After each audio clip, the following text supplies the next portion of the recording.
Welcome back to city news. MLC ఎన్నికల ప్రచారంలో భాగంగా వేమూరు నియోజకవర్గంలో శాసనసభ్యులు నక్క ఆనంద్ బాబు ప్రచారం నిర్వహిస్తున్నారు. వేమూరు పట్టణంలోని కళ్యాణ మండపం నందు వేమూరు మండలంలోని గ్రాడ్యుయేట్ ఓటర్లతో ఏర్పాటు చేసిన ప్రత్యేక సమావేశానికి ముఖ్య అతిథిగా మాజీ మంత్రి వేమూరు శాసనసభ్యులు నక్క ఆనంద్ బాబు, ఎమ్మెల్సీ ఎన్నికల పరిశీలకులు ముస్తక్ అహ్మద్, వేమూరు నియోజకవర్గ పరిశీలకులు వంగా సాంబిరెడ్డి పాల్గొన్నారు. ఈ సందర్భంగా వారు మాట్లాడుతూ ఎలక్షన్ కోడ్ ఎత్తివేసిన వెంటనే డిఎస్సి నోటిఫికేషన్ విడుదల చేస్తాము, అలాగే నిరుద్యోగులకి ఉద్యోగాల కల్పన కోసం కట్టుబడి ఉన్నాం. ఈ నెల 27న జరుగు ఎన్నికలలో ఆలపాటి రాజేంద్ర ప్రసాద్కి వరుస సంఖ్య 1 ఎదురుగా 1వ ప్రాధాన్యత ఓటు వేయాలని కోరారు.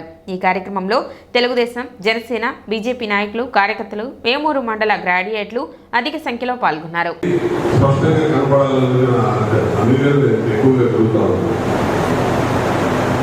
వేమూరు నియోజకవర్గం ఆలపాటి రాజేంద్ర ప్రసాద్ గారికి ఉన్నటువంటి అవినాభావ సంబంధం, మనకి ఆయనకి ఉన్నటువంటి ఆత్మీయ అనుబంధాలతో మన మీద ఎక్కువ బాధ్యత ఉందని నేను భావిస్తున్నాను. ఈ నియోజకవర్గంలో పూర్తి గ్రామీణ ప్రాంతానికి సంబంధించినటువంటి నియోజకవర్గం కంపారిటివ్గా అర్బన్ ప్రాంతాల కంటే తక్కువ ఓట్లు మన దగ్గర ఉన్నాయి. 8,500 దాకా ఉన్నాయి. అభివృద్ధి పేరెత్తకుండా చేశాడు రాష్ట్రంలో. అభివృద్ధి పదంలో 14 నుంచి 19 వరకు ముందుకు పోయిన రాష్ట్రం మళ్ళా 27 వెనక్కి వెళ్ళిపోయింది. ఈరోజు మళ్ళీ మొదలు పెట్టాం. కింద నుంచి ఇంటికి పేరుస్తా మళ్ళా పునర్నిర్మాణం మొదలు పెట్టాడు చంద్రబాబు నాయుడు గారు. అది నేను ముందే గుర్తించారు ప్రజలు. అయిపోయింది రాష్ట్ర పరిస్థితి.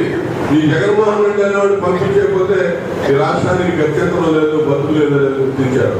కాబట్టి బ్రహ్మాండమైన మెజార్టీకి ఒక నమ్మకం, విశ్వాసంతో చంద్రబాబు నాయుడు గారి నాయకత్వానికి మళ్ళా ఇలా బాధ్యత అప్పచెప్పారు.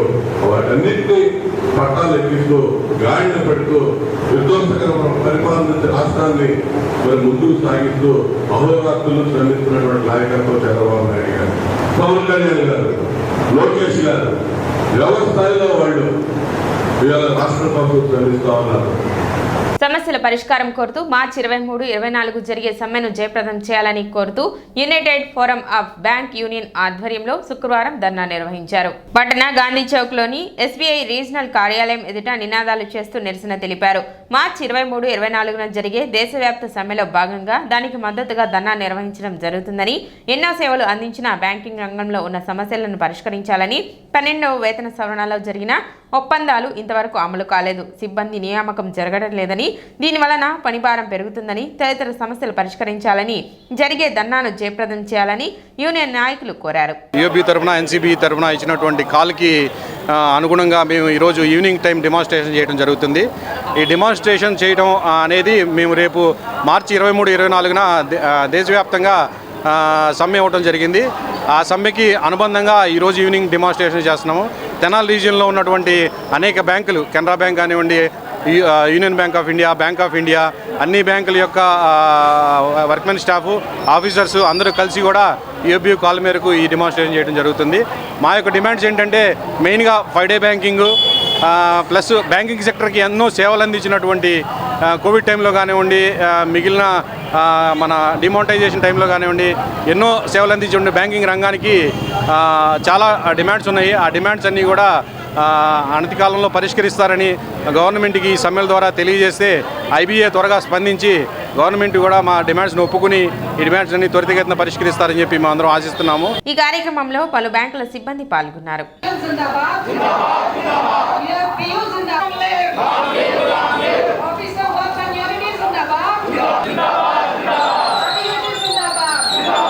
నేను bank of India staff union తరఫున ఇక్కడ ఈరోజు సమ్మె చేయడానికి ఆఫ్టర్ వర్కింగ్ అవర్స్ నిరసన ప్రదర్శించడానికి వచ్చాము.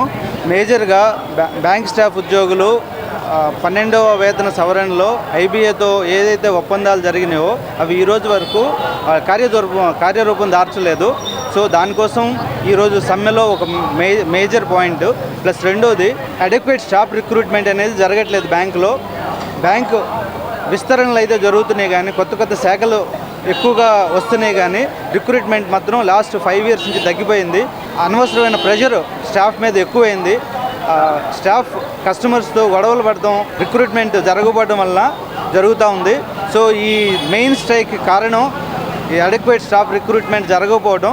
సో మేము మార్చి 23, 24 తేదీన ఈ స్ట్రైక్ కాల్ ఇచ్చి దీన్ని ప్రజలందరి సహాయ సహకారాలు కావాలని కోరుకుంటున్నాం. రిక్రూట్మెంట్ చాలా తక్కువగా ఉంది. ముఖ్యంగా బెస్ట్ కస్టమర్ సర్వీస్ ఇవ్వడం కోసం అడెక్వేట్ స్టాఫ్ అనేది అవసరం. అందువల్ల రిక్రూట్మెంట్ కోసం ఒకటి మేము స్ట్రైక్ చేస్తున్నాము. అలాగే 5 డే బ్యాంకింగ్, అలాగే సెంట్రల్ గవర్నమెంట్ ఎంప్లాయీస్కి ఇచ్చినటువంటి గ్రాట్యుటీ యాక్ట్ అది బ్యాంక్ ఎంప్లాయీస్కి కూడా ఇంప్లిమెంట్ చేయవలసిందిగా దానికోసం కూడా అడుగుతున్నాము.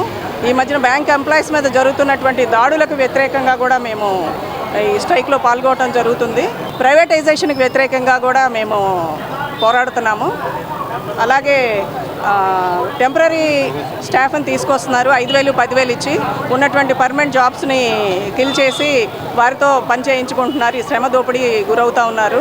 అది వాటికి కూడా వ్యతిరేకంగా మేము పోరాడుతున్నాము. ఇప్పుడు ఉన్నటువంటి టెంపరీ ఎంప్లాయీస్ని కూడా పర్మనెంట్ ఎంప్లాయీస్గా పర్మనెంట్ చేయడం కోసం కూడా మేము ఫైట్ చేయడం జరుగుతుంది. జనుము, జిల్లుగు, పెళ్లి పెసర విత్తనాలను సబ్సిడీపై అందించేందుకు చర్యలు తీసుకుంటున్నట్లు మండల వ్యవసాయాధికారి ప్రేమ్ సాగర్ తెలిపారు. దీనికి సంబంధించి ప్రభుత్వానికి ప్రతిపాదనలు పంపినట్లు ఆయన తెలిపారు. మొక్కజొన్న పంట కోత అనంతరం జనుము, జిలుగు, పిల్లి పెసర విత్తనాలను వేయటం వలన భూమి యొక్క సారాన్ని పెంచుకోవచ్చన్నారు. అదేవిధంగా జింకు లోపం ఉన్న పొలాలకు 3 దశలుగా ఎకరాకు 20 కేజీల చొప్పున చల్లితే సమస్యను అధిగమించవచ్చునని తెలిపారు. ఈ పంట మొక్కజొన్న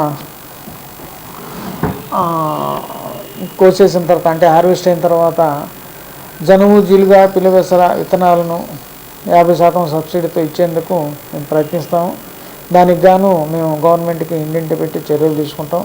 కాబట్టి మీరు భూసారాన్ని పెంచుకునేందుకు జనుము, జీలుగా, పెసర విత్తనాలు, పిల్లిపెసర విత్తనాలు వేసుకొని భూసారాన్ని వృద్ధి చేసుకోవాలి. కాబట్టి దీన్ని గమనించవలసిందిగా కోరుతున్నాం. ఇంకా జింకు లోపం ఉన్న పొలాలు కూడా వరుసగా 3 సీజన్లకి ఎకరాకి 20 కేజీల చొప్పున జింకు చల్లితే జింకు లోపం కూడా వస్తుంది. దీన్ని కూడా మేము గవర్నమెంట్ వారికి సబ్సిడీకి అడుగున్నాము. ఇస్తే గవర్నమెంట్ వారు ఇస్తే మేము సత్వరంగా మీకు అందిస్తాము. ది స్టేట్ పెన్షనర్స్ అసోసియేషన్ ఆధ్వర్యంలో అంతర్జాతీయ మాతృభాష దినోత్సవం శుక్రవారం ఘనంగా నిర్వహించారు. యునెస్కో ద్వారా గుర్తింపబడిన మాతృభాష దినోత్సవాన్ని పెన్షనర్స్ అసోసియేషన్ హాల్ నందు అధ్యక్షులు మాచిరాజు రామకృష్ణమూర్తి అధ్యక్షతన నిర్వహించారు. విశిష్ట అతిథులుగా పొన్నపల్లి గోపాలకృష్ణమూర్తి, స్వరలయ వ్యవస్థాపకులు లక్కరాజు సాయి హాజరై మాతృభాష దినోత్సవ ప్రారంభాన్ని, విశిష్టతను, ఆవశ్యకతను సోదాహరణంగా వివరించి సభను రంజింపచేశారు. వక్తలు గాలి సత్యనారాయణ, పావులూరి శ్రీనివాసరావు, వేములపల్లి సుజన, పినపాటి రవికుమార్, నంగూరి నారాయణరావు, ఎడవల్ల శ్రీనివాస్ చౌదరి, జల్లి గంటయ్య తదితరులు మాతృభాషా దినోత్సవ వేడుకలను, గమ్యాలను వివరించారు. అనంతరం విశిష్ట అతిథులు పొన్నపల్లి గోపాలకృష్ణమూర్తి, లక్కరాజు సాయిలను జిల్లా ఉపాధ్యక్షులు కోట హరినాథ్ బాబు, జిల్లా సహాయ కార్యదర్శి వేదాల ప్రసాద్ సత్కరించారు. కార్యక్రమాన్ని కోశాధికారి హృదయరాజు పర్యవేక్షించారు. ముఖ్యంగా విద్యాలయాలు నిర్వహించాలి. ఎందుకంటే చిన్నపిల్లలకి కదా ఈ బీజాలు నాటాల్సింది మనం. ఈ సమానత్వము, అందరినీ గౌరవించాలి, అన్ని భాషల్ని ప్రేమించాలి అనేవన్నీ నేర్పాల్సింది మనం బాల్య దశలోనే.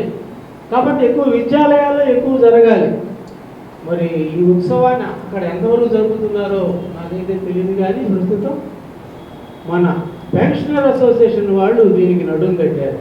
చాలా అభినందనీయం. మనం ఒక్కరో కళతాళ ద్వారా ఆ అసోసియేషన్ యొక్క ఆ సహృదయతకు, ఆ సామాజికతకు మనం అభినందనలు తెలియజేయాలి. ఇలా క్రమక్రమంగా అంతర్జాతీయ మాతృభాషా దినోత్సవం జరుపుకోబడుతుంది. దానికి ఏం చేయాలనేది కూడా ఐక్యరాజ్య సమితి కొన్ని విధులని అది ప్రతిపాదించింది యునెస్కో.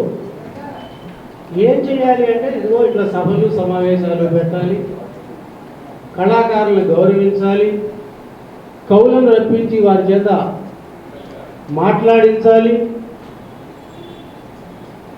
భాష కోసం కృషి చేస్తున్నటువంటి మహనీయుల్ని గుర్తించి వాళ్ళని సన్మానించాలి. పాఠశాల స్థాయిలో ఎక్కువగా విద్యార్థుల మధ్య ఈ చర్చ తీసుకురావాలి.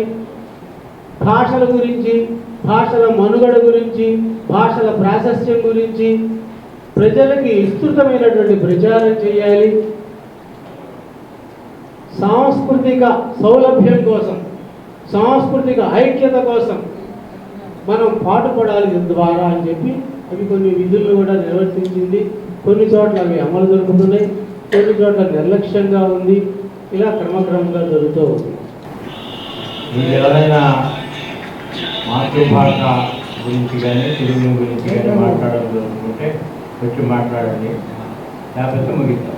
సర్వకళా పిపాసు సర్వ మతముల మమతల గ్రోలి సర్వజనులు కీర్తించే తెనాలి.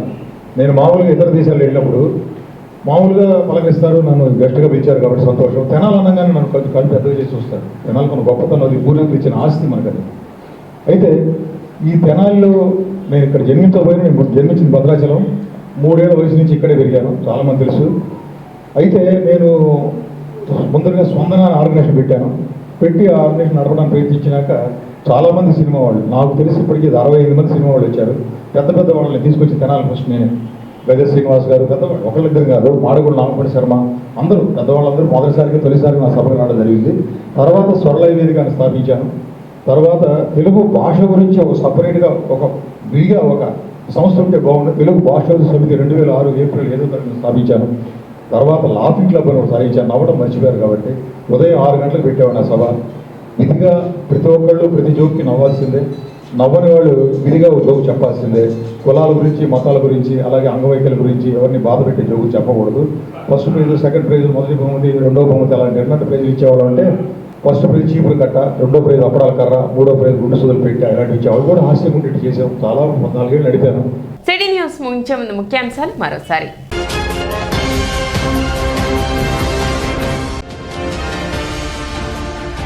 ఎమ్మెల్సీగా ఆలపాటి రాజేంద్ర ప్రసాద్ విజయాన్ని కోరుతూ తెనాలిలో ప్రచారం నిర్వహించిన Alapati Madhavi.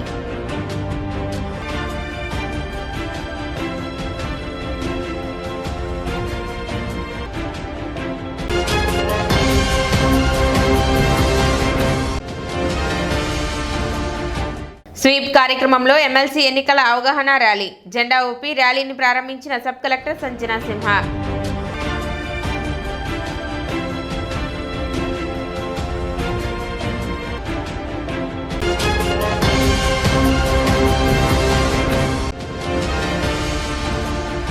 The state pensioners association ఆధ్వర్యంలో ఘనంగా అంతర్జాతీయ మాతృభాషా దినోత్సవ వేడుకలు.